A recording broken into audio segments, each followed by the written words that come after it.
शुरुआत कर दो।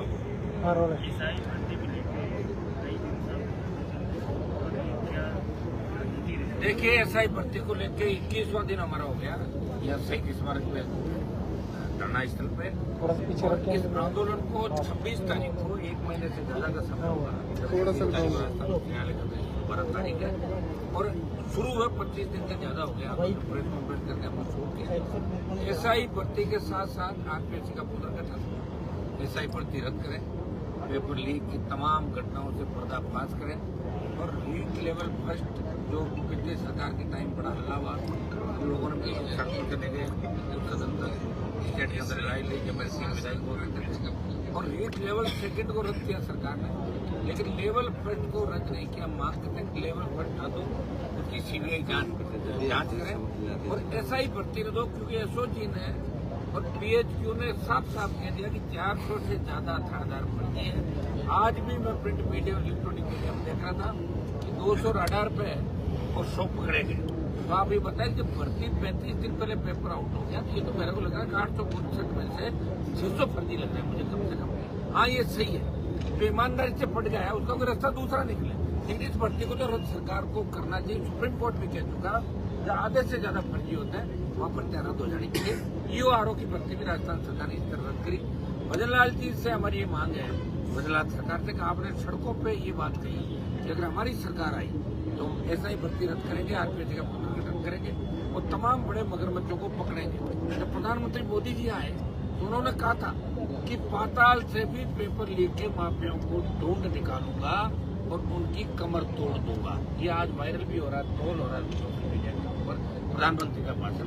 और कल प्रधानमंत्री जी बीकानेर से आ रहे हैं, जहाँ से पेपर लीक की घटनाएं जबरदस्त तरीके से हुई। कई ट्रेनें बीकानेर जिले के भी इसमें लगे, कई पुरानी भर्तियों का आप बताए गुजरात के अंदर जाके पेपर लीक हो रहा, कहीं और हो रहा, कोई 2011 का पकड़ा जा रहा, कोई 2014 का। तो हम चाहते हैं कि जांच तेजी से चले। एसओजी के पास पर्याप्त मात्रा में स्टाफ भी नहीं, 30 का स्टाफ है एसओजी के पास, 17 आदमी डेप्यूट करें और कुछ मामले सीबीआई को दिए जाए, बड़े मगरमच्छ 1-2 पकड़े जाए ताकि अपने आप ही सारी पोल खुल जाए, पर्द खुल जाए। जितना नुकसान हुआ वो तो हो गया, कम से कम आने वाले बच्चों का फ्यूचर बर्बाद नहीं हो। इसको लेकर राष्ट्रीय लोकतांत्रिक पार्टी ने इस आंदोलन के अंदर हमने इस आंदोलन को अपने हाथ में लिया और 25 तारीख को मानसरोवर में 1 लाख जवान जुटेंगे, 1 लाख बेरोजगार छात्र जुटेंगे और आर पार की लड़ाई का ऐलान हमने किया। एसआई भर्ती रद्द करने के साथ साथ आरपीएससी का पुनर्गठन, तमाम वो जवानों के मुद्दे, तमाम वो मामले जिसमें संविदा कर्मियों से लेकर बेरोजगार लंबे समय से सड़कों में जूझ रहे हैं। कई लोग तो रिटायरमेंट के नजदीक पहुंच गए, कोई नहीं सुनने वाला, कोई नहीं पूछने वाला। लोगों को पता है, एक बार कांग्रेस है, एक बार बीजेपी। लोगों की आदत पड़ी राजस्थान के अंदर, तीसरी ताकत खड़ी हो नहीं सकती। एक कांग्रेस के लोग बीजेपी को बचाते हैं और बीजेपी के लोग कांग्रेस के उन मगरमच्छों को बचाते हैं और उनके मुंह में गुलाब जामुन डालते हैं मुख्यमंत्री, जो कहीं न कहीं आरोपी नजर आते हैं। तो मिलाजुली का खेल राजस्थान के अंदर है और मिलाजुली के खेल को खत्म करने के राष्ट्रीय लोकतांत्रिक पार्टी ने हुंकार भरी है, राजस्थान के जवानों ने हुंकार भरी और ये रैली सारे रिकॉर्ड तोड़ देगी और सरकार के घुटने टिकवा देंगे 25 तारीख को। और सब कमेटी देखिए आप, भजनलाल सरकार कितनी अक्षम है कि कुछ भी नहीं कर पा रही। मैं कह रहा हूँ अगर रद्द नहीं करो तो बोल दो रद्द नहीं कर रहे हैं, और करो तो वो लोग कर रहे हैं। मुझे लग रहा है उच्च न्यायालय पर छोड़ देंगे और और अक्षम हो गई कि आप कुछ करने में सक्षम नहीं हो। आपने तो कहा था, और प्रधानमंत्री जी आखिर कितनी झूठ आप देश के अंदर बोलोगे। हर बार आपने बात कही, आपने पर्ची के माध्यम से मुख्यमंत्री यहाँ थोपा। किस तरह की स्थिति राजस्थान के अंदर बन गई। आज राजस्थान में सरकार कौन चला रहा है? माफिया सरकार के अंदर एंट्री कर गए, ब्यूरोक्रेट सरकार चला रहे। आपके बच्चों को बचाने के लिए, ब्यूरोक्रेट्स को बचाने के लिए आप जिंदा मक्खी निकलने का काम कर रहे हो कि राजस्थान का जवान आपको माफ नहीं करेगा।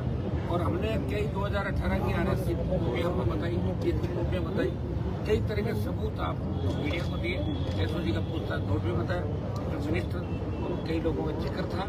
और इस सरकार के अंदर बैठे हुए बहुत से लोगों की पोल पर्दे खुल जाएगी अगर भर्ती रद्द हुई। इसलिए भर्ती को रद्द ये लोग नहीं करवाना चाहते।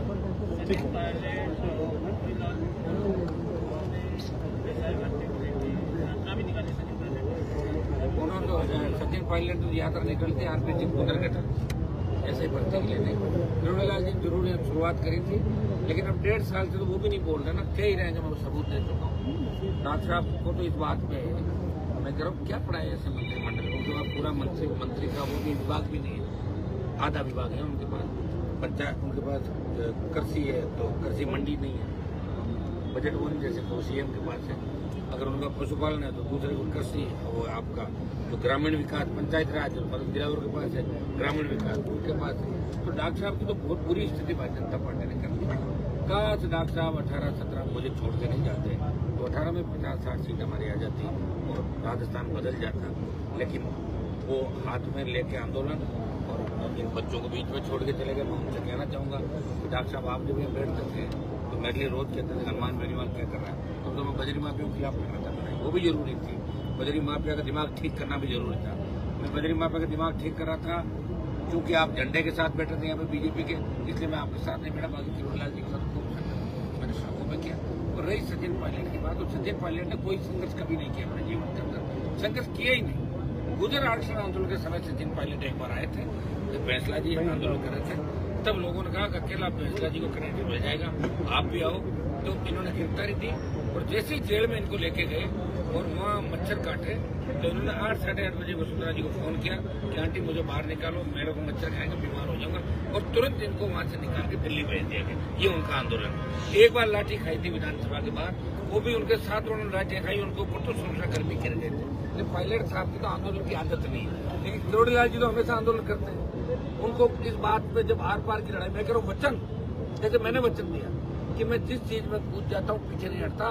भारतीय जनता पार्टी को सबक सिखा के पार्टी बनाई, कांग्रेस में थोड़े गया वापस जाता तो कांग्रेस चला जाता। एनडीए इसलिए छोड़ा, किसानों को आवश्यकता थी देश के अंदर, अग्निवीर के लिए लड़ने वाला चाहिए था, पहलवान बेटियों को आवश्यकता थी, आज राजस्थान के जवान को आवश्यकता है, इसलिए हनुमान बेनीवाल सड़कों में लड़ रहा है। कि मैं मंत्री पद तो मैं ही ले लेता कभी कभी, मुझे कौन मना करता। और मेरा वसुंधरा कौन से जमीन का झगड़ा था, 2003 में 7 हो जाता वसुंधरा के, होकर बन जाता मंत्री, पाड़ा बदल के 3-4-5 बार बन जाता।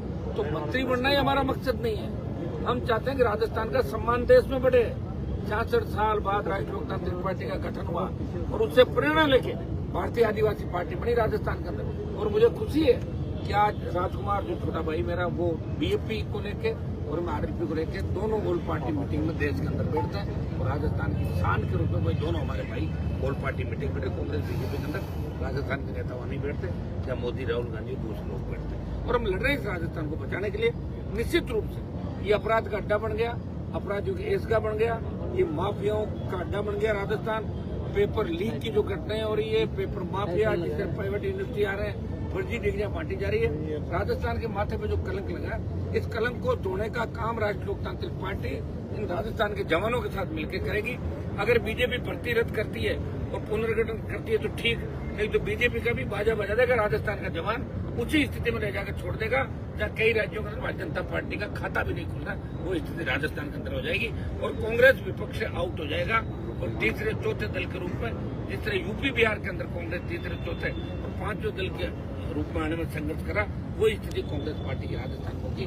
क्योंकि जिस तरह ईडी में महेश जोशी पकड़े गए और 5-6 बड़े नेता पकड़ने की कगार पे कभी भी पकड़े जा सकते हैं, इसलिए वो इस तरह का बयान कभी मोदी जी खुश करने के लिए रहते हैं, कभी कहीं जाते हैं। कभी भजन लाल जी ने कहा कि रात के अंधेरे में कांग्रेस के नेता मेरे से मिलना आते हैं, और ये सही बात है, उनसे नहीं पकड़ रहे। लेकिन आप चिंता नहीं करें, उनको भी पकड़वा देंगे। मेरा काम अब एक ही है कि जो बच्चे में हैं उनको मैं सबको पकड़वाऊं और जेल के अंदर जाए, ताकि दोबारा ऐसा घपला घोटाला राजस्थान के जवानों के साथ धोखा नहीं। ठीक है। हनुमान बेनीवाल।